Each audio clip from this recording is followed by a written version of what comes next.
इस पर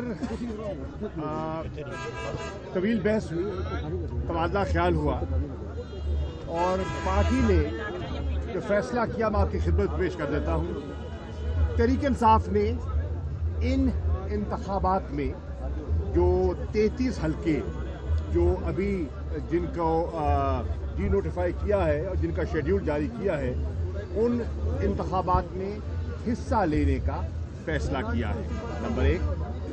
नंबर 2, उन तमाम हलकों में हमारे उम्मीदवार पाकिस्तान तहरीक इंसाफ के चेयरमैन इमरान खान साहब होंगे और उसी हलके से जहां इंतखाबात हो रहे हैं जो कि हमारे वहां के इलेक्टेड एमएलए थे, वो बेसियत कवरिंग कैंडिडेट अपने कागजात जमा करवाएंगे।